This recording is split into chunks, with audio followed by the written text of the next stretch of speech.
Hi everyone, I'm Charlotte. And I'm Gabi. And this is Trunk Talk. This is the show where we talk about all things automotive, and today we are talking about a topic that I'm incredibly excited to speak on. But first things first, what car are we in? We are in a 2011 Smart 4.2, and that is about the only things you can put in this car. Storage space? No. Cargo space? No. But there are cup holders and the seats are heated. So and there's no blind spot. Yeah, there's absolutely zero blind spot. You can check your rear bumper from here. You don't have to get out and check your parking. This barely takes up a spot. But we're in this car because it's obviously the best vehicle for today's topic. So what are we talking about today, Gabi? We are talking about compact cars, how they succeeded, and more so, how they failed. Dun dun dun. Dun dun dun. So we're going to give you the brief history lesson. We're going to explain how they came into the North American market. We're going to explain what took over their line in the consumer role. And then also what the future holds for these compact vehicles. Because we work at a dealership. We do work at a Kia store. And we've recently seen some axing to our lineup. More specifically, our compact cars. Truly, it has been heartbreaking. It's been very, very sad. So, Charlotte? Let's take it away and let's ask the question, does size matter? What really happened to compact cars? So I'm going to start off with a little bit of a history lesson. This all kind of started in the 1950s when the Volkswagen Beetle was introduced. Now this car coming in, it was different, it was funky, it was fresh, and more importantly, it was much more fuel efficient than the other vehicles that were being manufactured at that time in the North American market. 1960s come around, and then the 1970s, that's your oil boom, right? Or not oil boom, oil crisis. So, and truly it was a crisis. Fuel was extremely expensive for the average consumer, and the cars at that time weren't that efficient. The Volkswagen Beetle could only do so much. Other than that, the other North American brands, they were not really doing too much to kind of adapt with the times. Then came the Japanese four-cylinder vehicles. Woo woo! Woo! So in the late 1960s, we got the Toyota Corolla, and then in the early 1970s, that's when the Civic came to town. And came to town rightfully so. Everyone welcomed it with wide open arms. The Japanese vehicles were doing fantastic. They were efficient. Still are. They still are, exactly. They're efficient, they're fun, and it's not like I'm saying a car name of the past. The Honda Civic still holds strong today. The Toyota Corolla is still one of the best sellers, comes as a hybrid now. It's a great car, but it wasn't all that good for all that long. In the late, I want to say 1990s and the early 2000s, we started seeing a new type of vehicle and consumers went nuts. Now this vehicle was the SUV. Ooh. So Charlotte's going to talk a little bit about the advantages of SUVs and crossovers, why they did so well, and kind of where they're going to end up being. Yeah, so it's no surprise that in North America today, when you are watching commercials, the Super Bowl just happened, you are seeing trucks, you are seeing sport utility vehicles, you are not seeing, the Kia Forte on your commercial, and that being the big promo. So yeah, why do compact cars actually take a back seat to SUVs when it comes to driving and the buying experience? So let's talk about North America as a whole. Let's understand it is in North America, we have many diverse climates, and specifically here in Canada, is we have a little bit more of a consistent climate than the other geographical areas in the US. But, we've got snow, we've got ice, we've got salt, everything like that covering our roads for a good chunk of the year. Yep. So a lot of people are gravitating towards SUVs because they're predominantly all-wheel drive, which if you haven't listened to our podcast episode on all-wheel drive versus front-wheel drive, what are you doing? Go listen to that. Check it out. Unless you're listening to this. Unless you're listening to this, then keep listening. Yeah, finish this one and then go check that out. But having those SUVs and trucks, Canadian and North American buyers were really prioritizing the stability and traction offered by the more robust vehicles. And, they felt confident driving them too. They had that little mental connection of confidence too. But it's not solely about that and the terrain that you're actually in. Is when it comes to SUVs, is they're also more spacious. Yes. So if the average American or North American buyer keeps their vehicle for 84 months, does an 84-month finance, a lot can change in your life. Like for me, even just in the past 5 years, I've gotten married, I've bought a home, I've had a kid, and I am still driving an SUV that is equipped and fits my lifestyle quite well. It's good for those transient seasons of life. So I could make a good contrast here. Yes, you could. Your Kia Forte. The last 5 years I've worked. I've driven my Kia Forte. So there's still some reason for compact cars to Absolutely. exist. Okay, I'm one of them. Yes, yeah. Alright. But continue on. So when it comes to still laughing. But when it comes to compact cars today, the huge advantage of them is they do operate efficiently. Now, with SUVs is they are most of them are operating on with a four-cylinder engine. Yes. So it's not like it's a V6 like what we were seeing like even in Gabby's old Magentas, which is Oh, a compact car, yeah. had a V6. My first car, small car. I mean, it was, I guess, big for, Yeah. it was a mid-sized sedan. So, but nonetheless, it didn't have the cargo space of an SUV. It had a V6 in it. I was in high school filling up almost every single day because that thing was not fuel efficient at all. So there my mom was. She bought that car and handed it down to me. She's like, oh, it's a car. Fuel efficient. Not so much. That car had no business having a V6. No. And it's not like it gave it power or anything. It just consumed gas. Yeah. It just ran through it.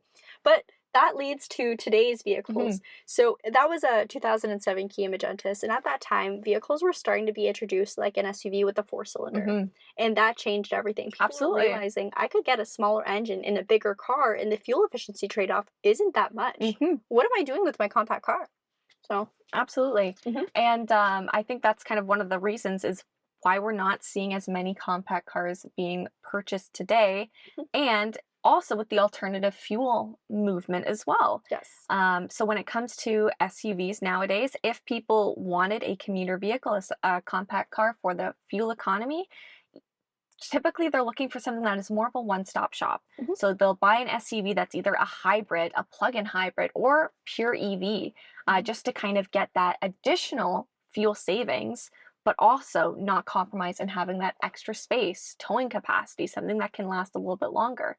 Now, once you take a look at those components, though, specifically the electric, hybrid electric, plug-in hybrid, they're more expensive, and SUVs of course are going to be more expensive as a whole too, so that is definitely a huge benefit of having just a strictly gasoline compact cars. They're very affordable, but they also, when it comes to SUVs, is you have a perceived amount of affordability. Yes. And that's usually because of financing, is you can get pretty, well, not right now. You used to be able to get better rates. Yes. But you can also finance up to 96 months, which is huge. Yeah. So when you break something like that down into 96 months with biweekly payments, you're really only thinking about that biweekly figure and you're like, oh yeah, I can totally afford that. Yeah, that's fine. But it's just perceived. Yes. You know, you're paying interest on top of that, of course, as, you know, people who finance vehicles know.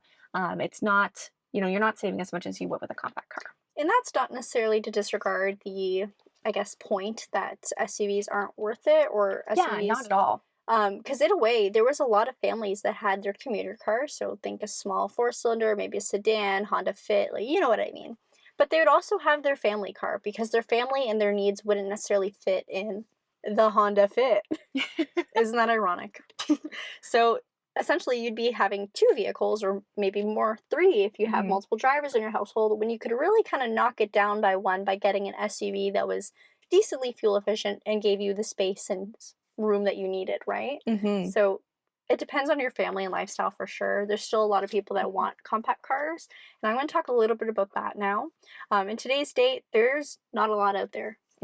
So, for example, like I said, me and Charlotte work at a Kia dealership, and in the recent years, we've seen that they've axed the Rio, which is our smallest car. My heart. Yeah. I used to drive a Rio, and I absolutely loved that vehicle. It was a really good car, and it was not that small by any means. Everyone knows each year as vehicles get redesigned, remodeled, they get bigger. So this compact was not that small, but in retrospect to like something like a Sorento or Sportage, it's tiny. Oh yeah. So the Rio got axed, and the reason for that was it wasn't selling as well as something like the Kia Forte, which is our compact sedan. It's now the smallest vehicle in our lineup, which is crazy to think because it's not that small a vehicle. I would see as a salesperson, a lot of our customers that were cross-shopping the two would eventually get the Forte just because the payment wasn't that different and the fuel efficiency trade-off wasn't that different either. The Rio did a little bit better on the city, but the Forte did a bit better on the highway just because the engine could handle it a bit better, right? You had a 2-liter versus that 1.6-liter. So that spelled the end for the Rio and the Kia world. Other than that, though, a lot of manufacturers have axed out their compact cars. The Honda Fit's been gone, the Yaris has been gone, the Versa. Yeah. A lot of cars are gone now. Yeah. The Chevy Spark. Chevy Spark used to be the cheapest new vehicle you could get in North America, and now it's gone. Yeah. That's so crazy just to see how many of these beloved vehicles, like Yeah. so many of these were like I can think of so many people where it was their first vehicle Yeah. and now it's all And SUVs. that's a lot of what it is. A lot of people chose those cars because it was their first vehicle, and when they bought it, they were just driving to work, they were running around doing small errands, but now maybe their family's growing, their needs are changing, maybe they need a bigger vehicle, they have Mhm. kids now, they have pets, they have sports. It doesn't fit their lifestyle anymore. Yeah. And that's a sad, sad reality. Yeah, and that's, that's totally fine. It's interesting though because like you're talking about is with the Forte with the redesign is or with the Rio, it's getting bigger every year too. So Yeah, even every these year. compact cars, they're starting to become not so compact anymore. And it's like, well, if you're adjusting your whole kind of strategy and design strategy, is why not focus more on what people are really buying, which is going to be the SUVs. Absolutely. But let's talk a little bit about what happened in 2020. And I don't remember. I don't remember anything. That was a pretty dull year for me. So obviously in 2020 we had a huge global shutdown, and that really affected automakers when it came to their production, and many brands are still suffering from that today. Many have recovered, specifically in the US and Canada. We're still seeing a little bit of slack right now. Even at our own Kia store, we're not operating as we did in 2019. But parts just weren't available. Things weren't being manufactured, parts weren't available. So why were manufacturers spending so much time manufacturing these vehicles, these compact cars that people aren't buying, when they could be investing those valuable parts and time into the SUVs, which people are buying? But also, from the business standpoint, is you have greater profit margin in your SUVs. Yes. Now, when I say that, just because you're buying a $40,000 car does not mean that, Gabby and I made a $40,000 sale. Like, Yeah, no. not even close. Not remotely close. not remotely close. But if I was a business and I'm making product, obviously I'm going to prioritize the product that sells the most and that I'm going to make more off of too. Absolutely.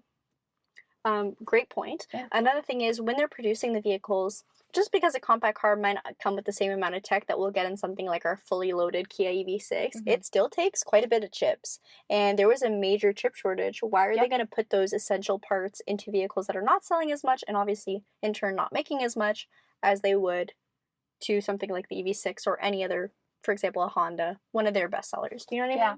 So it just didn't make sense for manufacturer standpoint, for a salespeople standpoint, nothing.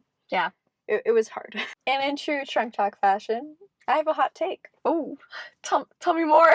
I'm I'm scared. so scared. So I've driven sedans my entire life. It's just been me my entire life.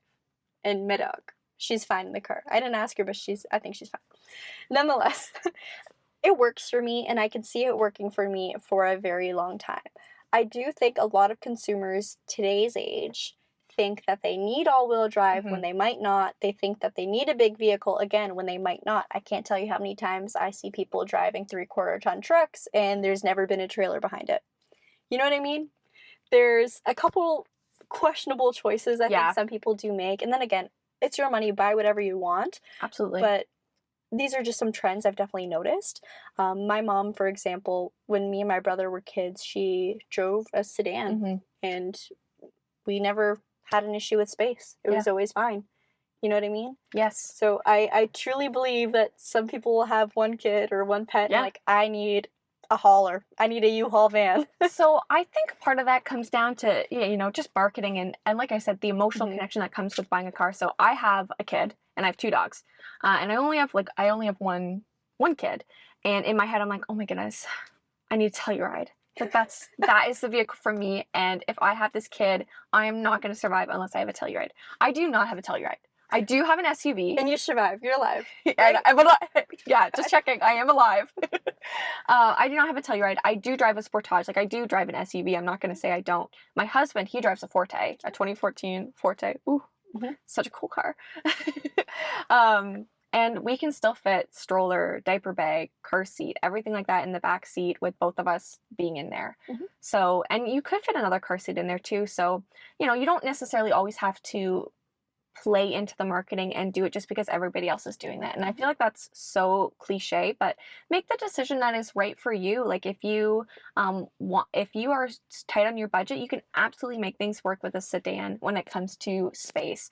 Like there's roof racks available. You can utilize, vertical space on, everything like that.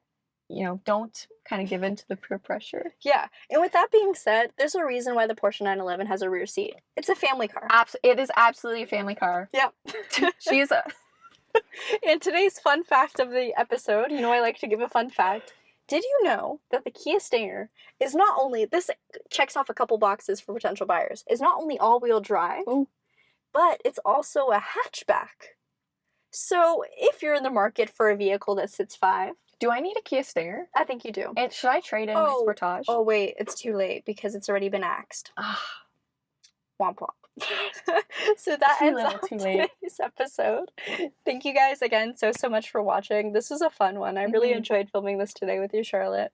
I'm so excited for next week's episode. Again, we want to hear what you guys think. We want to hear what you drive. We want to hear your experiences with it. So if you're watching this on YouTube, please leave a comment down below. If you're watching this on our podcast outlets, wherever you get your podcast, please reach out to us on our social media. Let us know again what you think.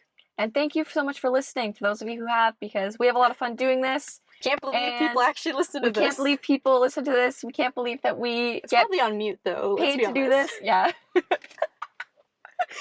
Thank you guys so much for listening. We will see you on next week's episode. Take care. Take care. Bye.